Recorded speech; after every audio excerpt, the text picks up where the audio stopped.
Hello, everybody, and welcome to Believe TV. My name is Bruce Sampson, and I am your host. Thank you so much for taking time out of your uh, busy day or your relaxing day to spend some time here with me. I really, really do appreciate it. If you've never tuned into this program before, just to let you know, this is an interactive forum where the idea is to just share different information, stories, ideas, personalities, all sorts of things with the idea of embracing the possible, getting people to believe in themselves and each other, and bringing people together. Some of it's just for entertainment, some of it's for educational purposes and all that. Hopefully, at the end of the day, all of it will be educational to you on some level, and hopefully there will be some entertainment as well. But we encourage you guys to say hi, to comment below, whether you're watching live or whether you're watching on replay. Still like to hear from you, so please reach out and say hello. Tell us where you are, and we love to say hi back. And right off the bat, I have one of my dear friends and regular watcher of the program, Miss Karen, who's over in Germany, in Hamburg, Germany. It's nice to see you as well. Thank you so much. I appreciate that. And you're asking, where am I? I am in Louisiana.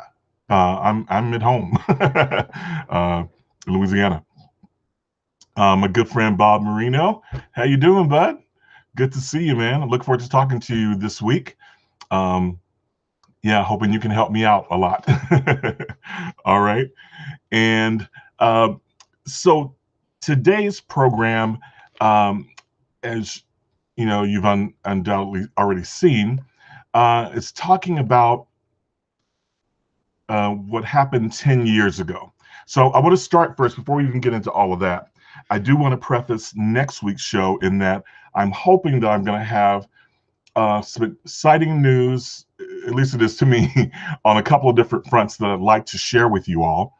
Trying to nail down a couple of things first, and then hopefully by next weekend, I'll be able to share some exciting happenings and goings on in my life with all of you. Also, I wanted I didn't want to be remiss in not mentioning today being the 56th anniversary of what is sometimes referred to as Bloody Sunday or Bloody Selma Sunday, which is, those of you who know Congressman John Lewis, who we lost just last year, was part of leading a march for voting rights in Alabama across the bridge in Selma.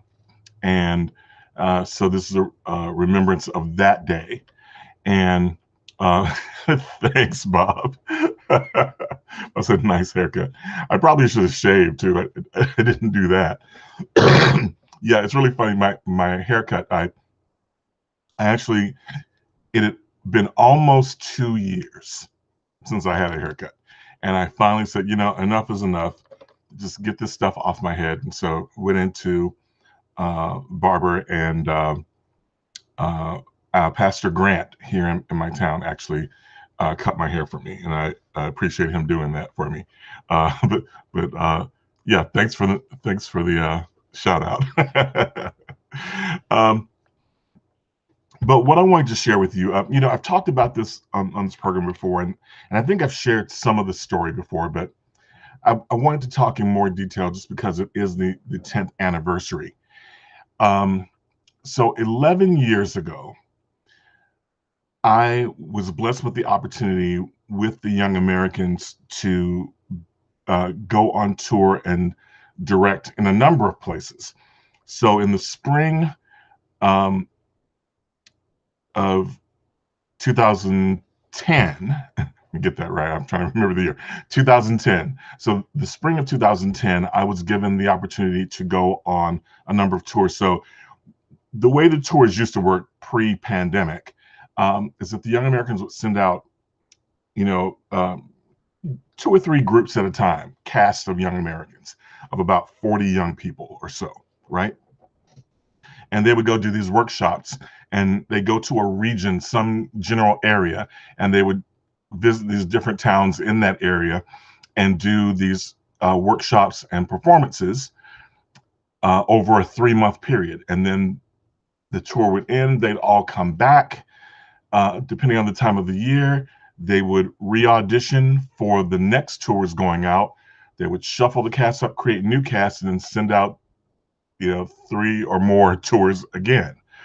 So at that time in 2011, it just so happened that the way they happened to do that spring, there were 3 directors chosen to go out on the road, and each one of us would spend a month in each location. And so I actually spent almost all of that 3 months out on tour. I began in the U.S. I don't remember what region. I want to say it was the Midwest, but I'm not positive. But nevertheless, I directed one cast for a month in the U.S. Then I went over to the U.K. and directed for a month, where I got to visit England, Ireland, Northern Ireland, Scotland. I feel like I went somewhere else too, but anyway, the UK, the United Kingdom, and then I went to Japan, and for the very first time. It was also my first time in the UK, and actually my last time. I've only been there once, but I spent a month in the UK, so that was fantastic. And like I said, got to visit all those countries. But I always dreamed of going to Japan. Like that was one of my big time dreams. I really wanted to do that. And I'd actually been offered an opportunity when I was a teenager, back when I was 15. And my parents did not want to let me go. So I didn't go. And I honestly thought after that, I thought, well, that was my one shot. I'll never get a chance to go. And anyway, so here I was in 2010 and the spring, and I got a chance to go spend a month in Japan, mostly in the Tokyo area. And I got to direct, this one cast. They were amazing. It was a wonderful experience. I got to begin to learn about the culture and the language and all of that. And I just fell in love with the country and the people and the culture. And one of the things that I loved about it was just the whole nurturing, caring aspect, the care with which and respect that they had for each other, for their peers, for how they treat guests, and any number of things. And I'll give you one quick little story. So, well, let me give you 2. Okay, so the first one was my first day. I arrived in Japan, and I'm actually, when I arrived, I was basically late in the sense that the workshop in this next town had already begun, and I arrived close to the end of that first day of workshop. So usually the workshops are either 2 or 3 days long, and so that first day in this particular town, which I don't remember what it was, but I arrived, late into that first day, so they'd already begun it without me. But the young Americans told, all the kids and the parents and stuff that I was on my way, that I was coming. And I don't know what all they said, but what I do know is that Mama Kimmy is the one who picked me up from the airport. It was about a 2-hour drive, it feels like, from the airport in Narita to where we were, which I'm pretty sure was kind of close to Urayasu, which is kind of where Tokyo Disney is. I think it was around that area. So anyway, we were there, and good afternoon, Miss Lawanda. Thank you for joining us. Thank you very much. So anyway, so we get to the theater. They take me in, and it's this beautiful, gorgeous theater. And we walk in, at the top where the lobby is. And this particular theater, you have to then walk down into, to the seats and everything. And then there's a stage down there, right?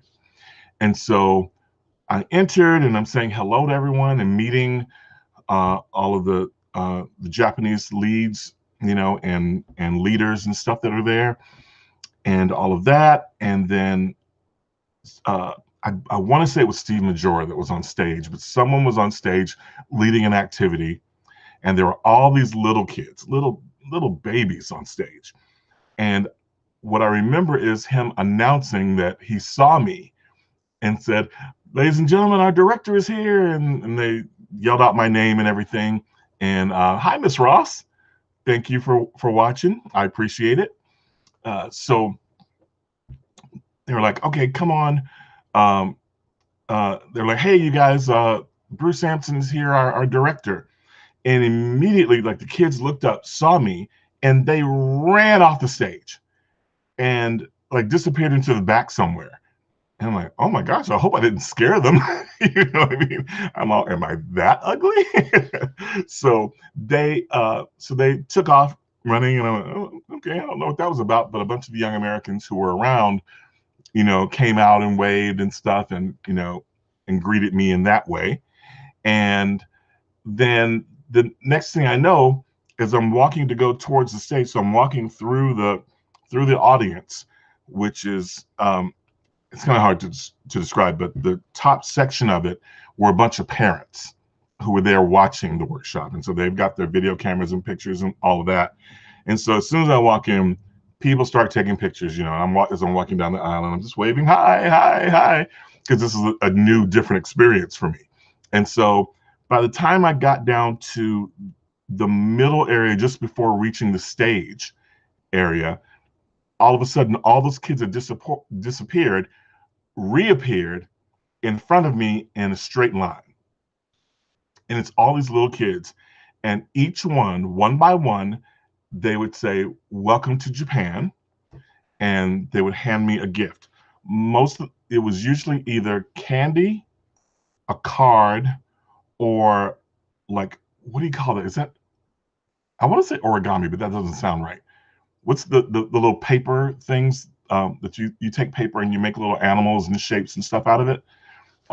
Whatever that's called. So they would.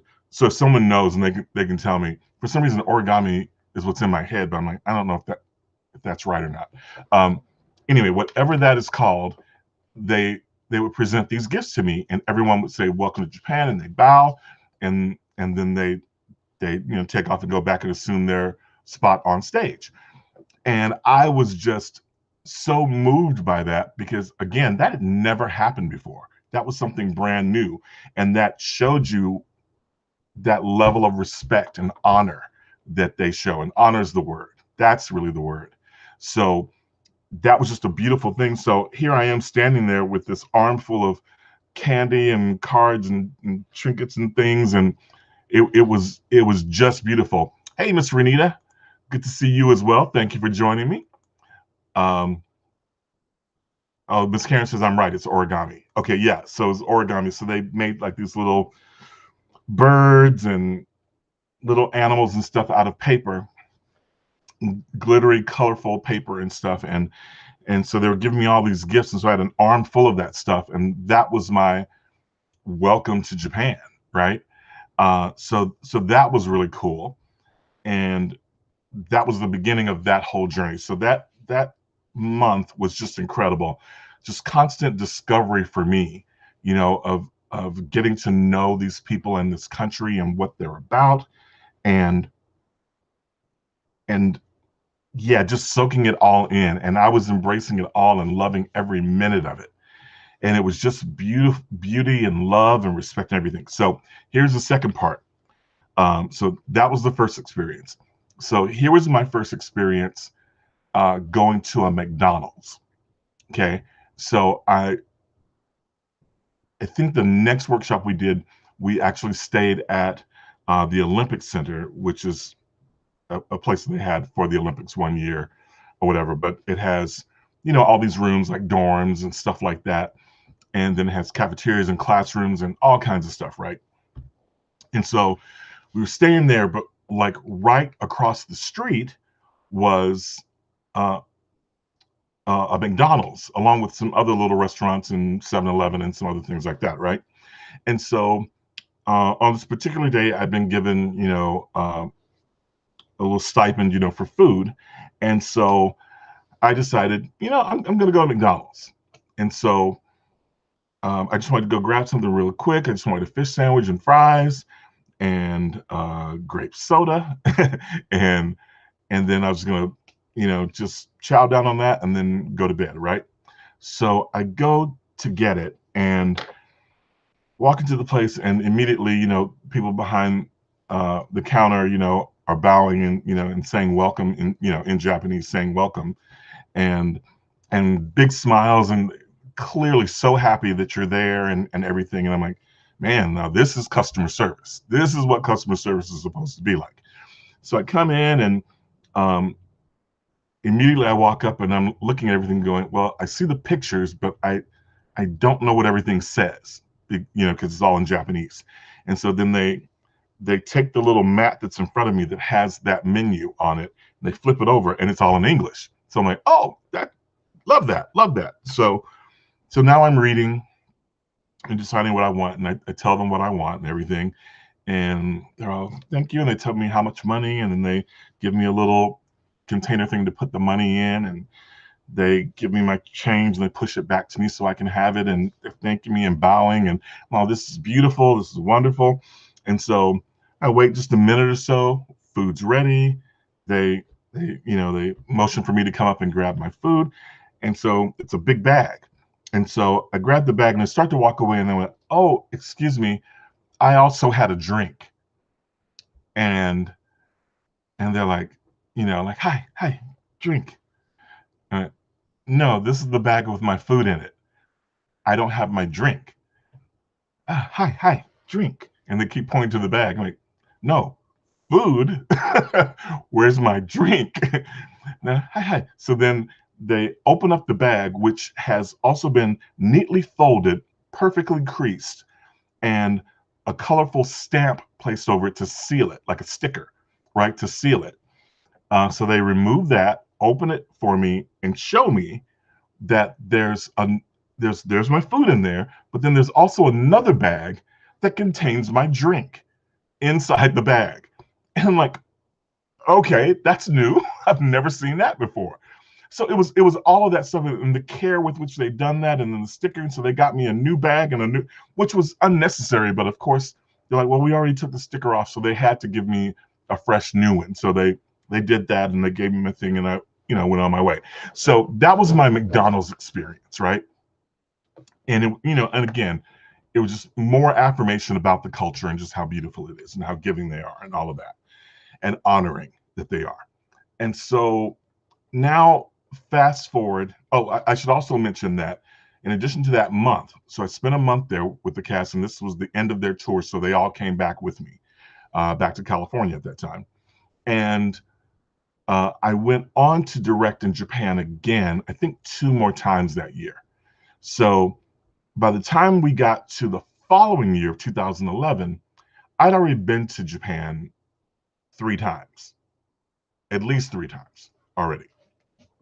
So I was beginning to, get a sense of I know this place. I know how it works. At least I know how workshop works. I know how to kind of get around and whatever. So now 2011, around this time, so it's March 7th, today. So around this time, we're doing workshops in and around the Tokyo area. And a couple of the places, I have to preface some of this so I can just set it all up, because I want to make sure I give credit where credit is due. So we're doing these various workshops. Some of them are at theaters, some of them are at schools, mostly theaters. But then we did one at, well, let me do them in order. So then we did one at an army base, and it was, I guess you would call it basically, I guess it was an American army base in Japan. And so technically, and this is all stuff that I learned, but technically, even though the army base, it's kind of like the what do you call that? Not the United Nations. I can't even think right now. Anyway, um, so once you set foot on that property, you cross over that barrier and they checked your ID and all that stuff, and you've been cleared to enter onto that base. You are technically on U.S. soil, and that just blew my mind. Like I'm like, okay.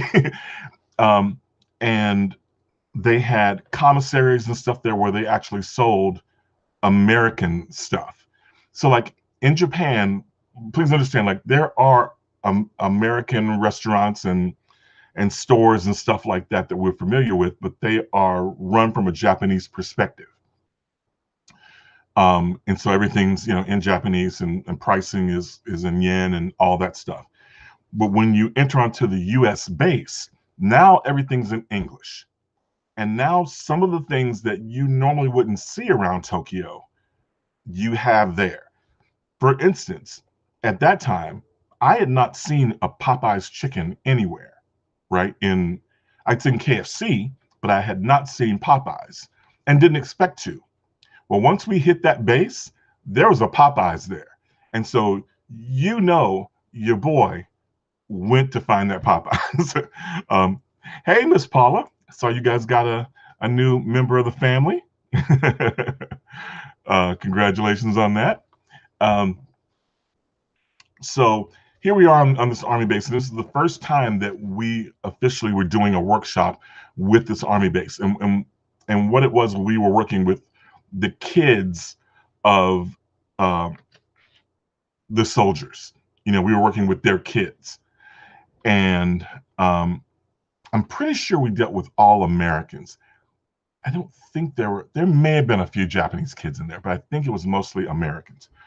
And so anyway, so we did our 3-day thing there where we stayed, on the campus in, not in barracks, but in housing that they had set up for us.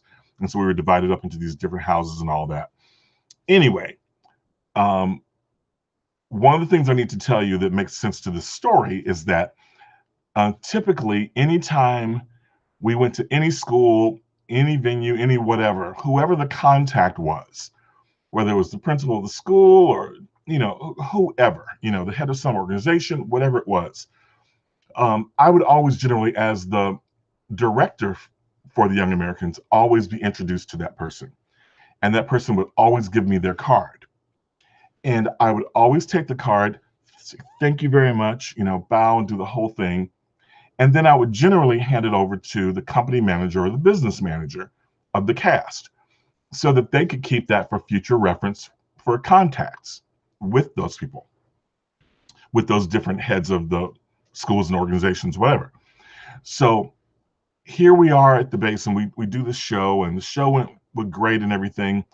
And I don't even remember the lady's rank. I'm going to assume it was a general, but I'm not positive. But at the end of the show, she comes up and she introduces herself and thanks us for the wonderful gift that we've given to the kids and how wonderful it was to have us there, and hope that this is the beginning of a long, wonderful relationship, and all of this stuff. And so I'm standing there and talking with her, and as she's addressing the audience and everything, and then she gives us all like these little medals, and I have mine around here somewhere. I should have thought to pull it out beforehand, but anyway, so we got these really cool medals. So I'm like, oh, this is awesome. They gave every member of the cast one. Then they gave a huge version of it for the Young Americans. They gave it to me, but I'm like, no, I'm going to take this back and give this to the Young Americans so they can put that in their trophy case or wherever they want to put it, because I was just happy to have the small token.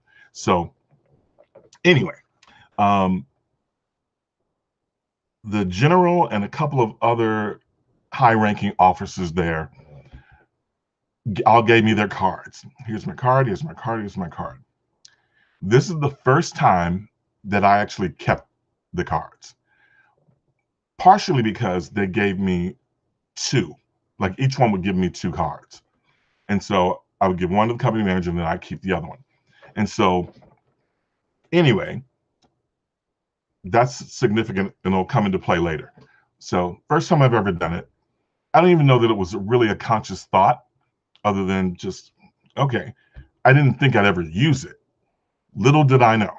So continue on. We finish up there, and then we go to KO University, one of the campuses. I don't remember which one. But we go to this campus and we do a workshop with college students. And that was a blast. Oh my gosh, we had a blast. All during this time, we are getting these little tremors, these earthquake tremors, which is not unusual for Japan. Like, every once in a while, it's kind of like Southern California. And every once in a while, you feel an earthquake tremor, right? And so I'd been conditioned from California where it didn't really bother me. It's like, okay, whatever. Let's let it pass. Okay, cool. Let's continue on with our activities. So we've been getting those, and they were like kind of frequent. I hadn't really thought about it, but they were kind of frequent. And we, we're just doing our thing or whatever. And I remember there was one that was kind of strong while we were there, and I went, "That's interesting." And a couple of us talked about that and just said, "Wow, that one's pretty rough," And then we just went on about our business. So then we finished the show there. The next morning, we go back with our homestays and all of that, and then the next morning we all meet in front of, in front of the bus by these convenience stores or whatever. And I remember taking pictures with, all the homestays and with all the college students, and they were just such a blast to work with, and just, yeah, just a joy to work with. So much fun. And so we took the pictures and said our goodbyes and all of that, and then we got on the bus and we knew we were riding to Narita, which is where the airport that I originally flew into. That's one of their biggest major airports is in Narita. So we were going to go do a workshop in the town of Narita. So, but we knew it was going to be a long ride. So this was everyone's opportunity to get some sleep um, or just talk and play, whatever, right? So we get to Narita, but I think we were like an hour or two early. So they said, "Hey, you guys want to go to the mall? There's a mall right over here." And so we're like, "Yeah, sure." So we go to the mall, we have lunch, people go shopping, whatever, and then we come back, get on the bus, and then we head on in uh, to the theater to load in to do our workshop that was going to start that afternoon. And so we had to load, everyone had to load all the equipment in and set everything up. I generally would be given a director's room so I take my stuff and I would go into my director's room and set up my stuff, which is basically I'd set up my laptop, plug it all in so it's powered. I'd have my phone and some other stuff that I would plug in, and um, there's someone ringing my doorbell right now, but I'm not getting up to answer it. So I would um, set all this stuff up, and then I had my phone, but I also had this Wi-Fi device. It was like a pocket Wi-Fi, and so I'm charging all that because it was always important to me to always keep all that stuff charged. So it's all charged up, and I'm setting everything up and putting all my stuff away. And I always had monitors in those rooms so that I could see what was happening uh, everywhere else, on the stage and whatever. So they had cameras all over, so I could monitor what was happening. And so all of a sudden, earthquake happens, major, big earthquake, and I'm like, oh my gosh, this one's lasting. This one's building and getting stronger and stronger. I look at the monitors and I see that the heavy lighting equipment above the stage is swinging. And so immediately I grab my phone, my Wi-Fi device, put that in my pocket, and I run down the stairs heading to the stage to get everybody out of there, right?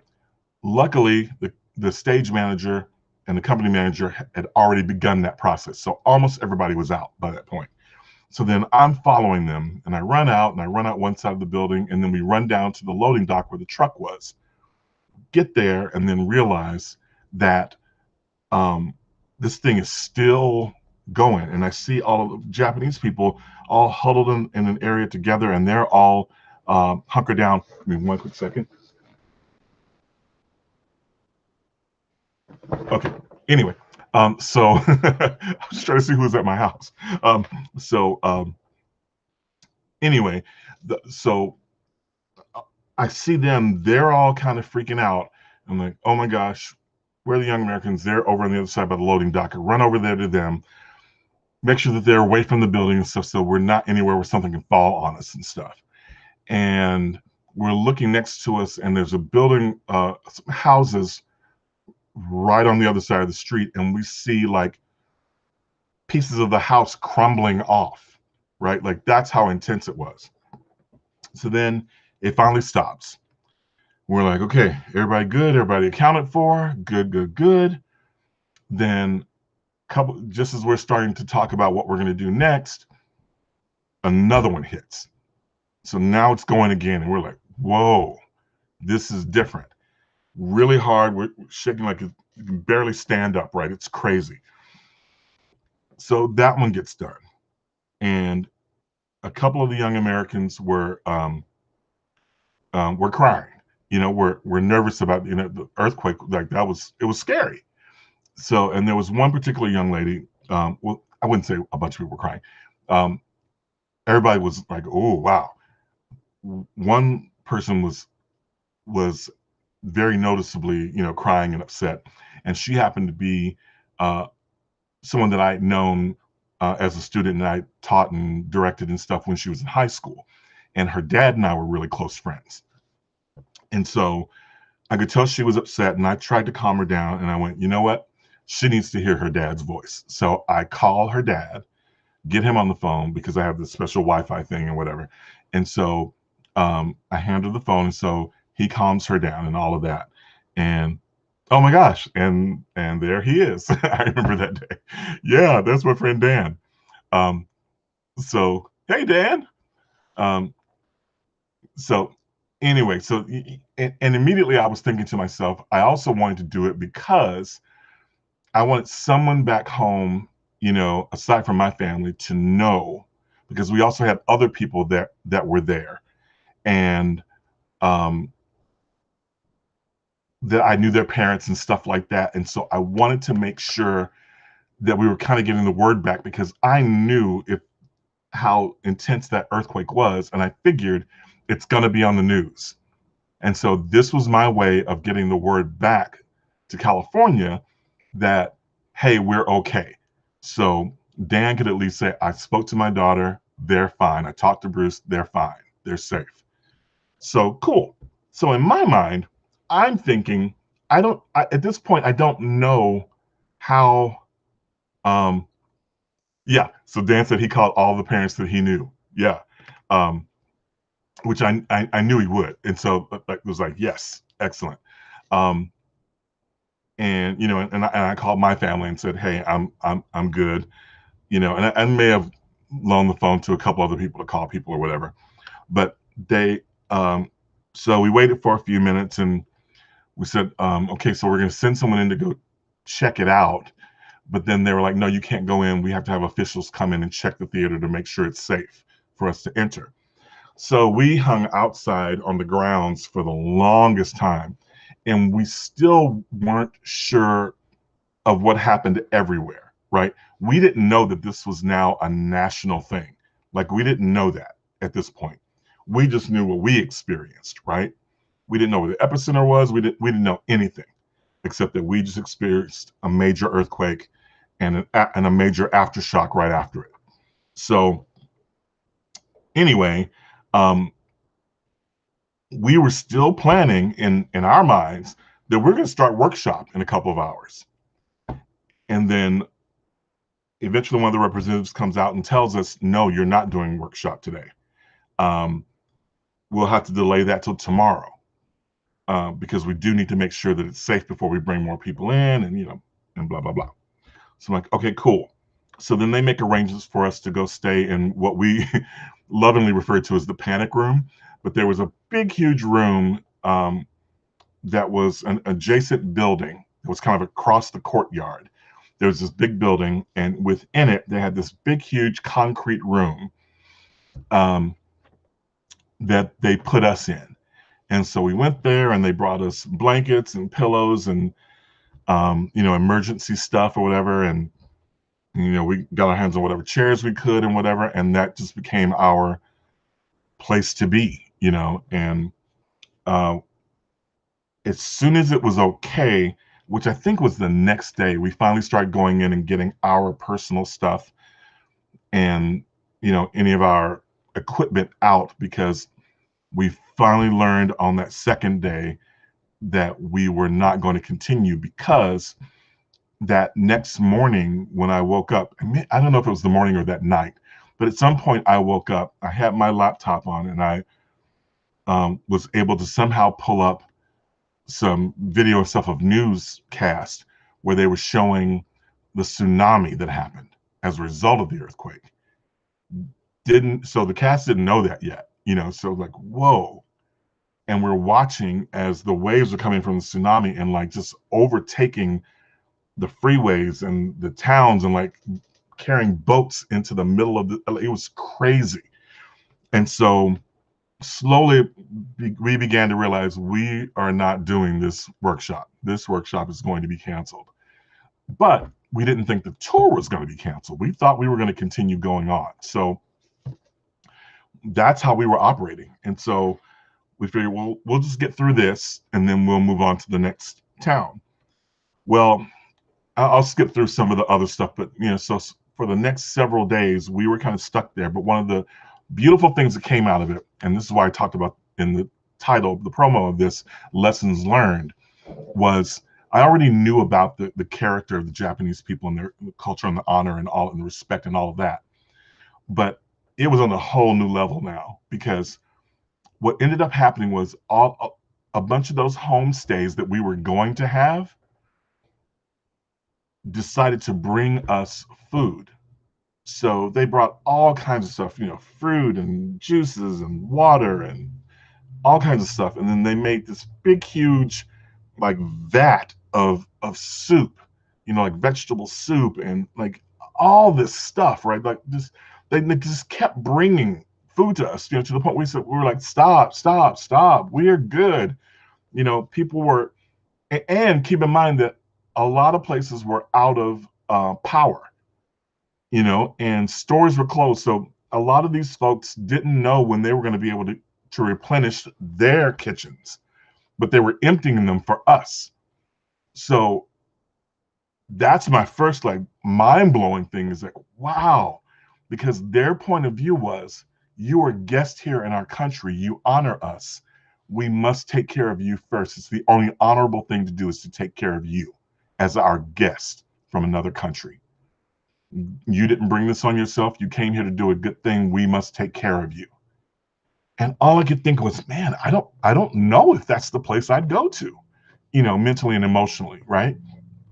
I think my first thought would be, do what I got to do for my family, make sure we're okay, and then if we've got extra, then we'll help somebody else. I'm just thinking that maybe that's where I was. I mean, you never know until you're in that situation, but the fact that they all felt that same way, they all felt that it was their obligation. It was the only honorable thing to do, was to take care of us.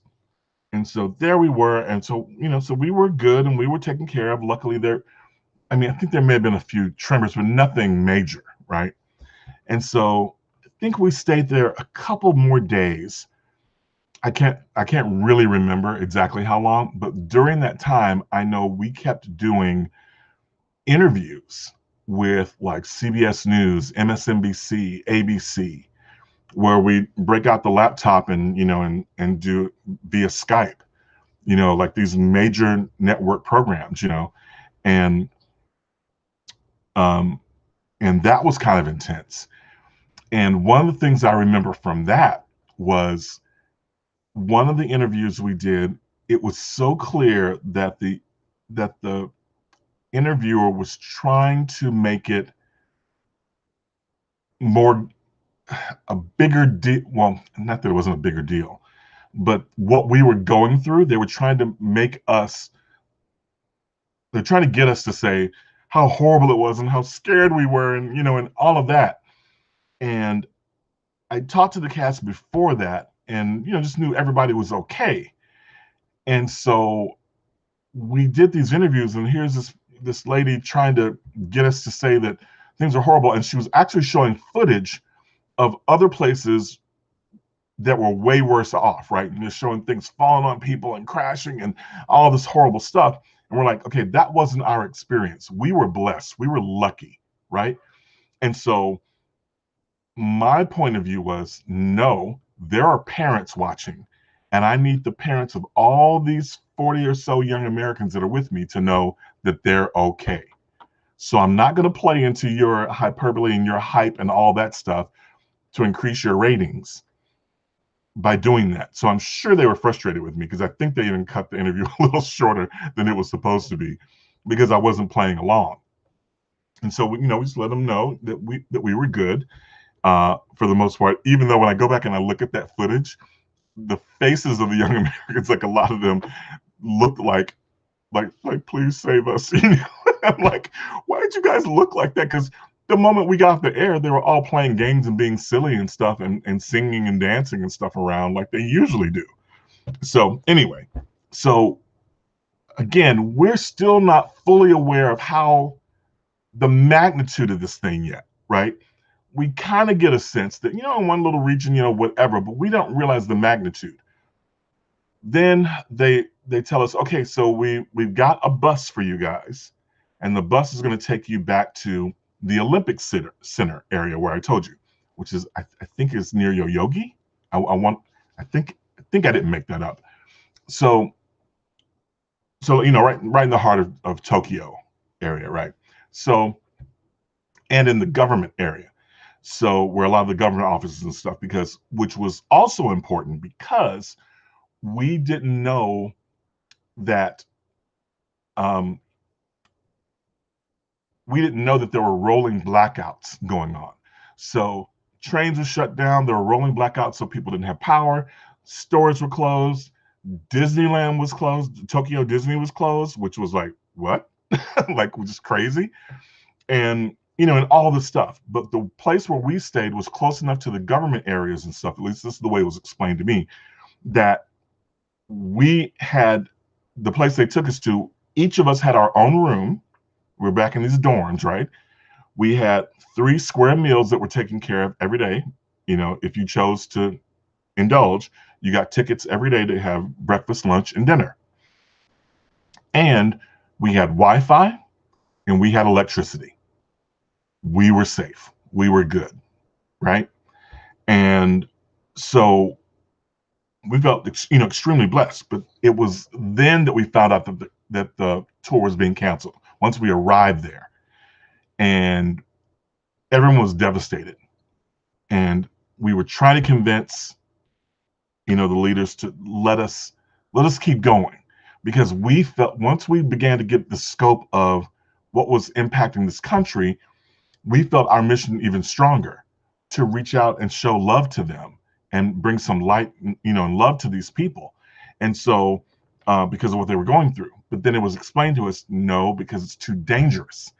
Because of the Japanese code and culture of honor, as long as we were there, everyone else who knew us and knew that we were there were going to go out of their way to try to get to us, to take care of us, which means they were endangering themselves. And our presence was making it dangerous for them, because they were going to do whatever it took to get to us and try to take care of us. So, so we finally, was like, okay, we give in, yeah, I can't argue with that. So, we don't want to cause harm. So it's canceled. But then, and I never remember the exact amount of time, but, so like for another 10 days, whatever it was, we stayed there. And each day we were covered in a lot of uncertainty, because we didn't know what was happening. Each day we'd find out new stuff, and then all of a sudden it was the nuclear problem up north, and we didn't know how that was going to affect us, and all of that. But now this comes back to the thing I said before about, remember me getting the card from the general? So when we were initially, everyone's freaking out and going, okay, how do we get home and when? Because you have to imagine now that the airports are just full of people, everyone trying to get out. And it was just pandemonium, right? So my thought was, we have to keep the cast together. We have to stay together. We're in a safe place. We've got food, we've got electricity, we've got all that, and we've got contact with people who can help us. And the main point that made me secure in making that decision was the fact that I had that general's phone number. Because when I called, because I ended up calling and talking to the general and some of the other, military leaders and stuff there at the camp, and what they said to us, you are American citizens, and basically right now you are asking for our help. So it is our obligation that if anything goes down and there's a mandatory evacuation or anything like that, or things escalate to the point where you need to evacuate, we will get you out. The Army will get you out. We'll fly you out of here. We'll come and get you, and we'll get you out of here. So the moment I knew that, I went, whew, okay, I feel better. And so every day I check in with the Army, and they would let me know, this is what we know. Every night, midnight or 1 o'clock or 2 o'clock in the morning, whatever, we'd have conversations. The company manager, the stage director, and stage manager, and myself would meet with the Japanese leads, and we would call and talk to the Young Americans office, and just square things with them, and all of that sort of stuff. Um, there's a lot more and that I could talk about, but the main points that I wanted to hit home about the entire experience was just the honor and the love and the grace and stuff that they showed us.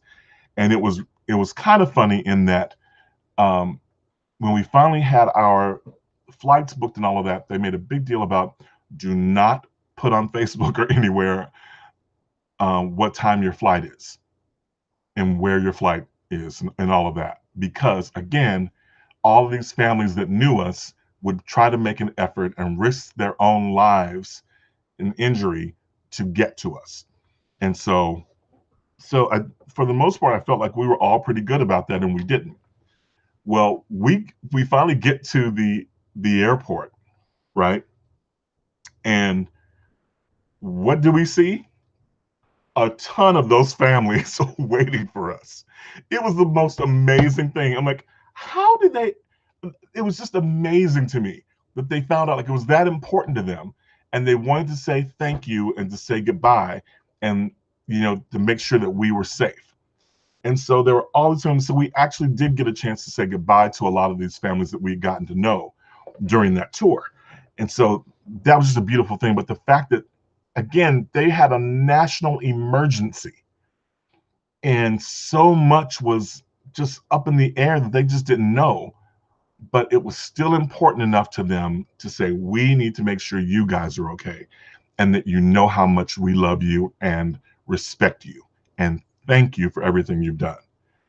And at this point, I'm just overwhelmed and just like, you're the ones who've given us the gift. And I'm sorry that we have to leave you in this state, but our goal is to come back. And I remember talking to the head of the Japanese company that brought us over, um, while we were waiting for our flights and stuff, because we were there hours early.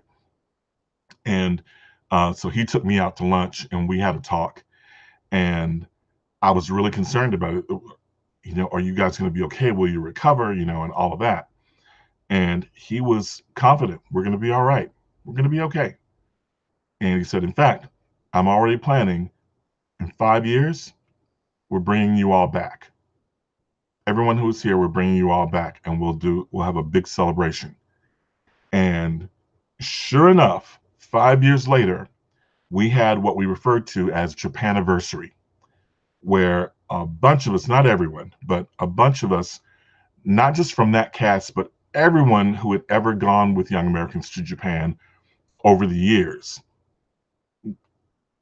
hundreds of us went to Japan, did a big, huge arena show. and reunion. And it was incredible and it was beautiful. And I was honored to be one of the directors chosen to go, and had my whole family there because two of my girls went, um, my two younger girls went to be part of the the whole celebration and part of the show and all of that. And my oldest daughter was already living there at that point because she was working at Tokyo Disney Sea. And so yeah, so so I had my whole family there, for that special occasion, and it was beautiful, and I got to go out and direct, and um, because initially my thought was, well, they don't need me because I knew our head director was going, so there was no need for me to go there because generally whenever I go out, it was to take his place, right? I'm representing him, and so it's a beautiful thing when they called and said we'd like you to go as well, and I didn't even know I was going to be a part of it. Like I was just excited to be there. And then the first day that we're there and they start the rehearsals and stuff for it, he calls me up and says, "Here, go conduct this part." And I'm like, "Oh man, that's so cool." So I did get, to play a small role in it and stuff. And so I was honored for all of that. But anyway, and here we are now, and it is the 10-year anniversary of that occurrence. I mean, we're a few days off from the actual day that the earth, earthquake happened, but as my show is on Sundays, I figured I'd do it now, especially because on my time hop, my timeline keeps coming up, different um, pictures and video and different posts and stuff from that time.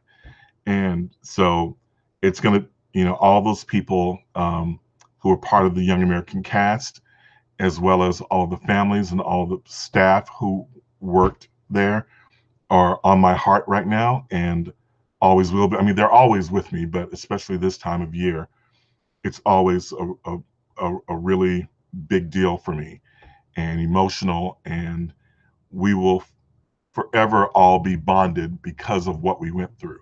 Again, I want to reiterate, we were safe. We were safe and we were taken care of, and we were a lot better off than the majority of the people there. We were great and we were blessed. The thing that was traumatic was more just the unknown of what could possibly happen. What if there was another earthquake? What if another, like, we just didn't know. And that was the thing. And that was the thing also of the parents back home, until we got them back. In fact, there was a point that I remember, like, the way the tours normally worked is you had a company manager who was a member of the cast, so they're a college age uh, young person, young adult who is kind of running the tour, managing the tour, uh, handling all the details of the tour and stuff, and schedule and resources and food and all that stuff. And at that time, it was a young lady named Mary Least, and I'd worked with her several times before. And in fact, I was going to show you this. Um, so this is a picture of my first homestay arriving on that tour. So when I arrived, that was my first homestay, and right next to me is Mary Least. She was the company manager, and so we both stayed with this family for that first workshop when I first arrived, um, for that particular stint of tour. And then that was the beautiful family, and I know all of them, and I've seen them again since then, and they're just beautiful, beautiful people. Um, but anyway, I just wanted to say that that it was an incredible experience. And oh, the parent thing. So it was her job, Mary's job, to communicate with the parents throughout the tour. So she would constantly send them emails and messages and stuff, to say, here's what we're doing next, and keep them apprised of how things were going on the tour. And for my part, what I normally did was I would normally take a lot of pictures And actually, I'll just go ahead and show you this really quickly. But um, these pictures are horrible because the camera I had at that time was horrible. Um, but I'll show you. So these are all pictures that I took, workshop, and so these aren't great pictures. It's just random stuff. Um, Again, and this is probably all from one class. I don't even know. I'm not really sure.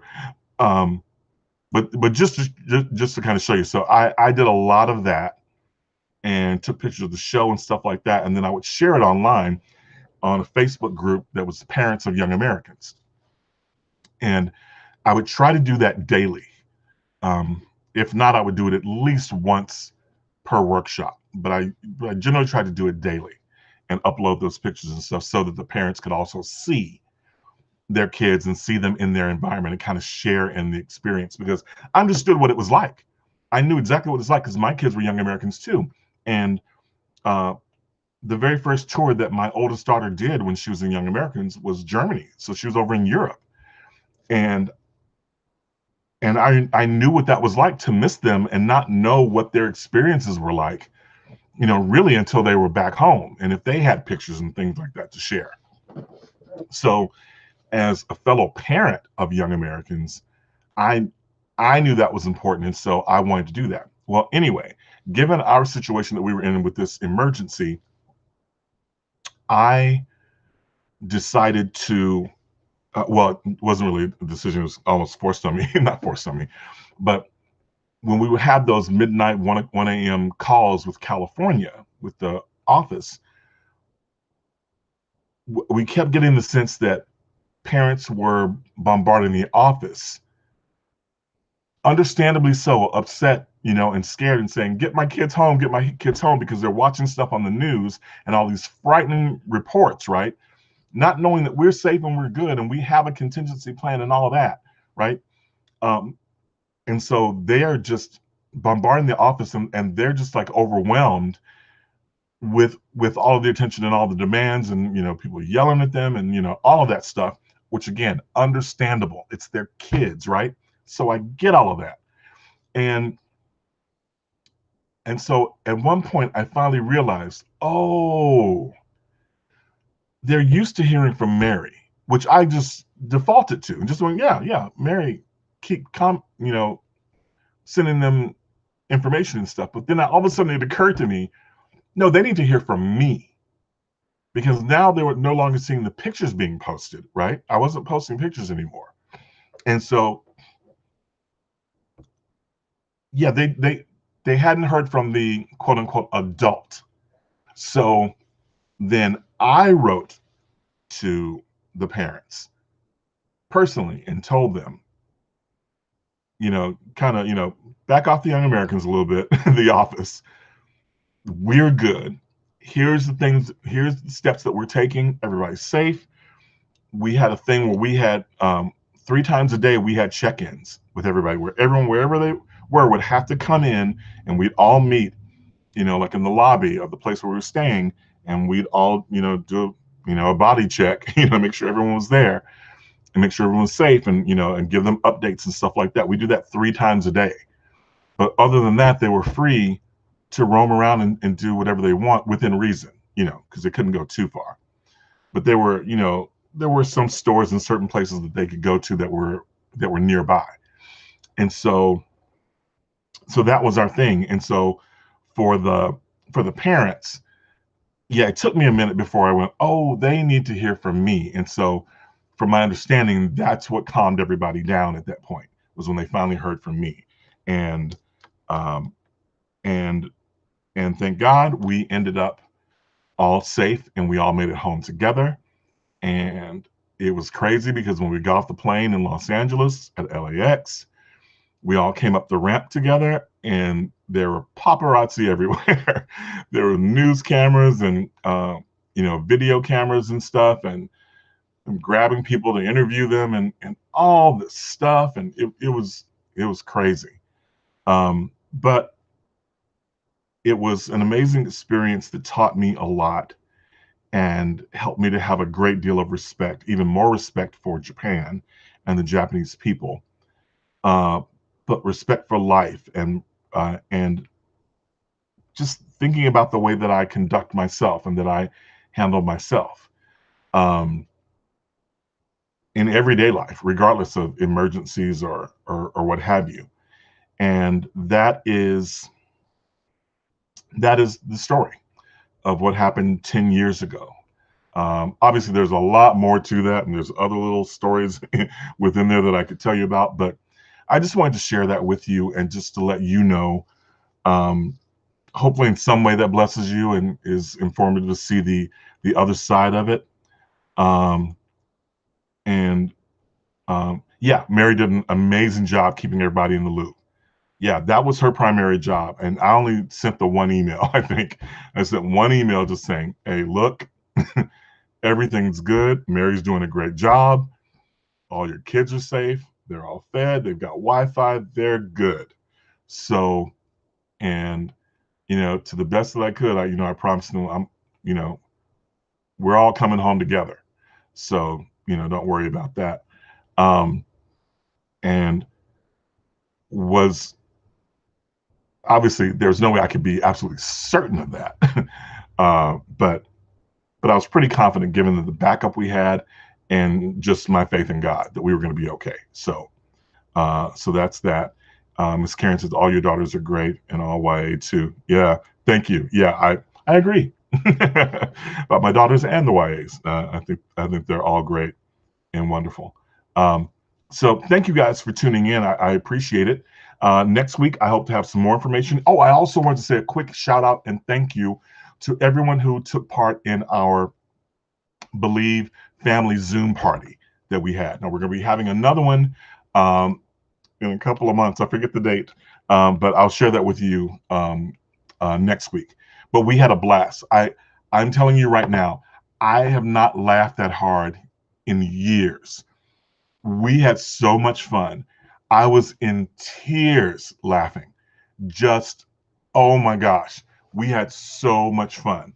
And we had several people who reached out to me afterwards, phone calls and emails and stuff saying, thank you for doing this. It was so much fun. And I'm so sorry that we didn't have more people take part in it. So I hope that you guys will. Again, whenever we do those family Zoom parties, they're free. It's, all it takes is time. So come and join us and party with us. We play games, we have a lot of fun, and we're just silly and we just get to share, and all of that. And we also let you know about things to come. And I would be remiss if I didn't say, yes, we will be having unless something goes completely awry, which obviously I have no control over. Right now, the way things are moving, we will be having Believe camps. We will be having at least 3. That is our goal. So all of you out there, get ready, start spreading the word because I'm hoping to be able to give you guys some dates in the next couple of weeks. So again, thank you all so much. Bye bye, big hug. Oh, thank you. Yeah, because Miss Karen, who was in a total other time zone, right? Like total upside down. She and her husband attended as well and had fun. So you guys have no excuse, from Germany. Like that was a beautiful, beautiful thing. And there's my friend and partner, Mr. Nick Rocks in New York. Sending love to you all from New York City. We believe, absolutely. We do believe. And so anyway, I'm running past time. Thank you guys. Live long and prosper. Uh, Thank you for everything you do. Please love one another. You know what I mean? Love one another. We got to get back to that. All right. Bye.